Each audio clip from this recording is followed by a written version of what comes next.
Au Mans, beaucoup de choses sont différentes des courses disputées aux États-Unis et dans le monde. Une de ces différences, c'est notamment cet espace entre les guérites et la voie des stands. D'ailleurs, la guérite que nous apercevons derrière nous est occupée par les ingénieurs durant la course pour suivre l'évolution de leur voiture et élaborer leur stratégie. Bernard Demer de chez Porsche a eu l'aimabilité de se rendre disponible afin de nous expliquer l'organisation de son équipe durant la course. Pouvez-vous nous expliquer qui se trouve là et quel est leur rôle? Oui, bonjour. Nous installons ces guérites ici au Mans car les garages ne sont pas les plus spacieux au monde. Dans le but de contrôler une voiture, vous avez besoin d'un groupe de personnes car les voitures sont très complexes. Cet endroit qui nous permet d'avoir plus d'espace est traditionnellement occupé par les ingénieurs et c'est ici qu'autrefois les chefs d'équipe étaient placés avec leur chronomètre en main.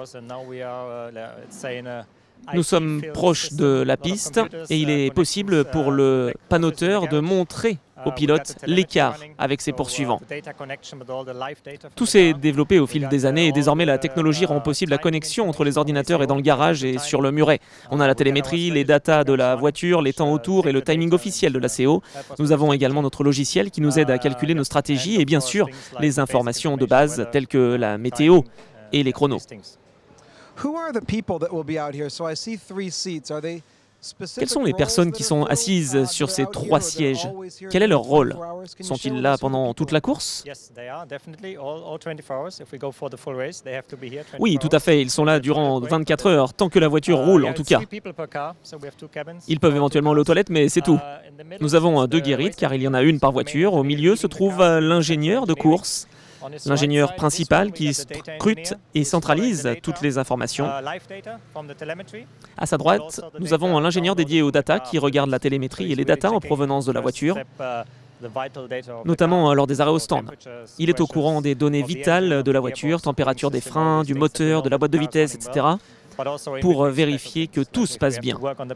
Il travaille sur la performance globale et peut même modifier la pression des pneus même lorsque la course a débuté. À sa gauche, nous avons un assistant de l'ingénieur de course. Il n'est pas dans la technique, mais plutôt dans la course. Il regarde s'il y a des faits de course qui mènent à un safety car, à une voiture de sécurité, il scrute les données météo. Il est le relais des personnes qui se trouvent autour du circuit et il rapporte toutes ces infos à l'ingénieur de course principal. Donc pour résumer, nous avons un ingénieur principal au milieu, un assistant pour les datas et un autre pour les données plus techniques et cela pour chaque voiture engagée. L'ingénieur de course a-t-il une confiance aveugle en son assistant ou bien veut-il quand même vérifier avant de prendre une grande décision? Eh bien en fait, ça dépend. Nous essayons de maintenir nos informations aussi courtes que possible. Tout au long de la saison, nous faisons des briefings pour savoir quelles sont les informations à communiquer en amont afin de s'assurer de ne rien rater ou de ne pas mal interpréter un changement climatique, par exemple. À titre personnel, je suis l'assistant de l'ingénieur de course pour la Porsche numéro 91. Et nous communiquons rapidement mais efficacement. Nous avons un code pour échanger les informations sur la météo. Il m'arrive même de le remplacer en cas d'urgence afin de donner les informations principales et vitales au pilote.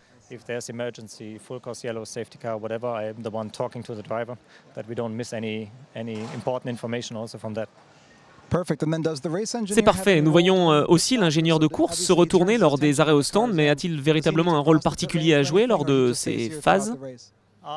Dans notre équipe, il reste sur le muret. Dans d'autres équipes, l'ingénieur peut aussi superviser la voiture, mais chez nous, c'est un mécanicien qui gère la sucette de façon à laisser l'ingénieur concentré à 100% sur la course.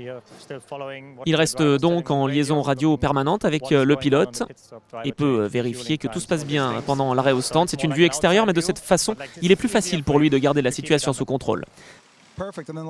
Dernière question, les grands patrons de chez Porsche viennent-ils parfois vous rendre visite pour diriger la stratégie de course quand la tension est à son comble? La bonne chose ici avec la CO et les 24 heures du Mans, c'est que le règlement est très strict.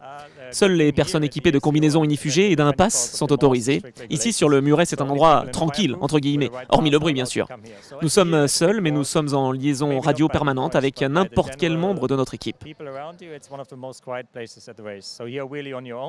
Dès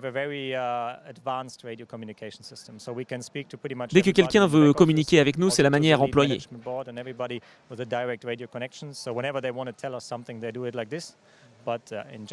Mais en règle générale, pour l'instant, personne ne s'est plaint de nos décisions. J'espère que ça va continuer.